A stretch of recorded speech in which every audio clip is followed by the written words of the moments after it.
मैं SC. Mishra from Mahatma Gandhi शिक्षण संस्थान Darbhanga. Good morning all of you. वर्ग नवम, विषय हिंदी, पाठ्य पुस्तक क्षितिज, पाठ संख्या 12, पाठ का नाम कैदी और कोकिला, कवि माखनलाल चतुर्वेदी, भाग 2।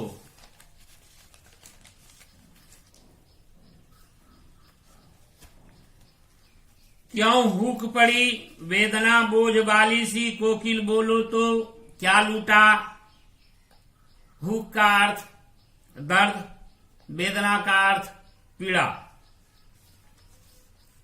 मृदुल वैभव की रखवाली सी, कोकिल बोलो तो। मृदुल का अर्थ मीठा, वैभव का अर्थ संपत्ति। क्या हुई बावली अर्धरात्रि को चीखी, कोकिल बोलो तो। किस दावा नल की ज्वालाएं हैं देखी, कोकिल बोलो तो।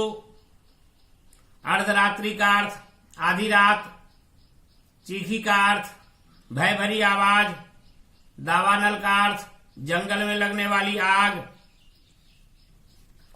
प्रस्तुत काव्यांश में कवि महोदय कहते हैं कि कारागार में बंदी कवि ने कोयल की वेदनापूर्ण आवाज सुनकर पूछा कि हे कोयल, तुम इस तरह क्यों चीखी, तुम्हारा क्या लुट गया। लुटना का अर्थ खोना। तुम्हारे कंठ की मधुर आवाज सुनकर यही लगता है कि ईश्वर ने तुम्हें ही मधुर वैभव की रखवाली का दायित्व सौंपा है। दायित्व का अर्थ जवाबदेही। हे कोयल, बताओ तो तुम आधी रात को पागलों की तरह क्यों चीखी। क्या जंगल में फैली आग देख ली जो इस तरह चीख पड़ी। कोयल, कुछ तो बताओ सही। क्या देख न सकती जंजीरों का गहना। गहना का अर्थ आभूषण। हथकड़ियां क्यों ब्रिटिश राज का गहना। कोलू का चर्रक चूं जीवन की तान, गिट्टी पर उंगलियों ने लिखे गान। हूं मोट खींचता लगा पेट पर जुआ, खाली करता हूं ब्रिटिश अकड़ का कुआं। दिन में करुणा क्यों जगे रुलाने वाली, इसलिए रात में गजब ढा रही आली। अकड़ का अर्थ घमंड, करुणा का अर्थ दया।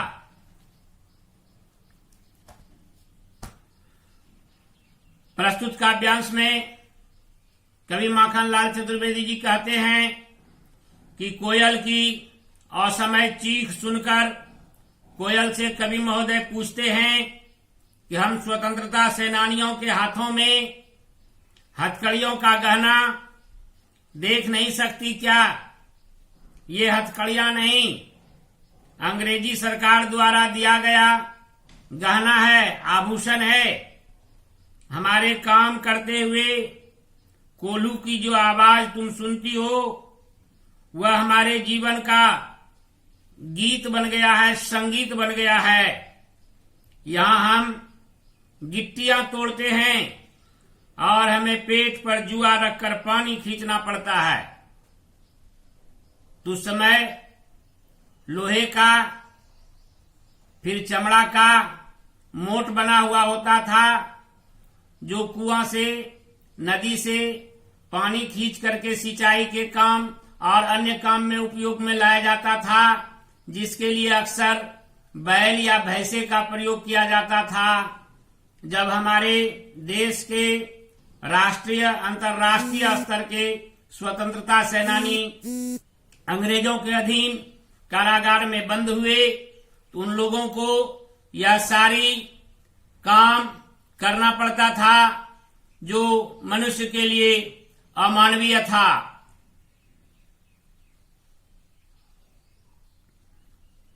इससे हमें ऐसा लगता है कि अंग्रेज सरकार की अकड़ को हम कम कर रहे हैं।